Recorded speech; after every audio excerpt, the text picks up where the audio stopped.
By popular demand, I've been asked to recite a poem for you all. It's very long, but I hope you enjoy. Please don't take the piss out my eyes during it, they go mental. Anyway. The lonely troll, he sat on a stone and sang a mournful lay. Oh why must I live on my own in the hills of far away? My folk have gone beyond recall and take no thought of me. Alone I'm left, the last of all, from Weathertop to the sea. I steal no gold, I drink no beer, I eat no kind of meat, but people slam their doors in fear whenever they hear my feet. Oh, how I wish that they were neat, and my hands were not so rough, yet my heart is soft, my smile is sweet, and my cooking good enough. Come, he thought, this will not do, I must go and find a friend. A walking soft I'll wander through the shire from end to end.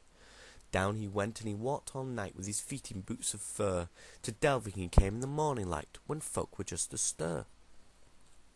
He looked around, and who did he meet but old Mrs. Bunce and all? With umbrella and basket walking the street, he smiled and stopped to call. Good morning, ma'am, good day to you, I hope I find you well.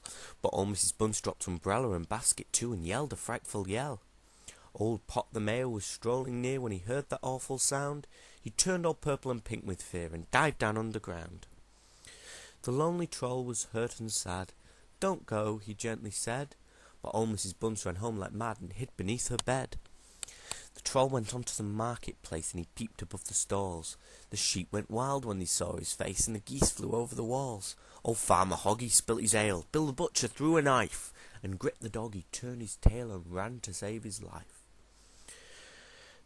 The old troll he sadly sat and wept outside the lockhole's gate, when Perry the Winkle up he crept and patted him on the pate. Oh, why do you weep, you great big lump? You're better outside than in. And he gave the troll a friendly thump and laughed to see him grin. Come, Perry the Winkle, boy, he cried, now you're the lad for me. So if you're willing to take a ride, I'll carry you home to tea. He jumped on his back and he held on tight, and off you go, said he. And the Winkle had a feast that night. There was pikelets, there was buttered toast and jam and cream and cake, and the Winkle strove to eat the most, though his buttons all should break.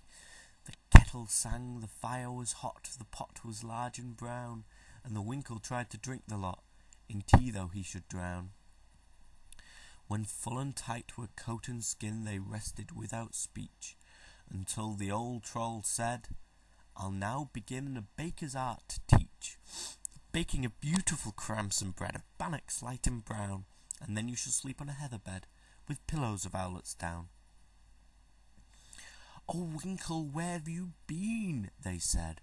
I feel so fat, for I have fed on cramps and bread, said he. But where, my lad, in the shire was that? Or out in Bree, said they. But the Winkle he up and answered flat, I ain't a-going to say. But I know where, said Peeping Jack. I watched him ride away. He went upon the old troll's back to the hills of far away. So all the people they went with a will by pony, cart or moke, until they came to a house in the hill, and then they saw the chimney smoke. They hammered upon the old troll's door, a beautiful cramson cake, or bake for us please, or two or more. Go home, my house is far too small, and I've no pikelets, cream or cake, the Winkle has eaten all. Go home, I never invited you.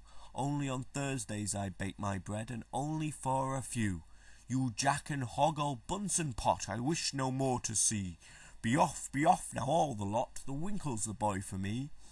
Now Perry the Winkle, he grew so fat through eating of cramps and bread, that his waistcoat bust, and never a hat would sit upon his head. For every Thursday he went to tea, and sat on the kitchen floor, and smaller the old troll seemed to be as he grew more and more.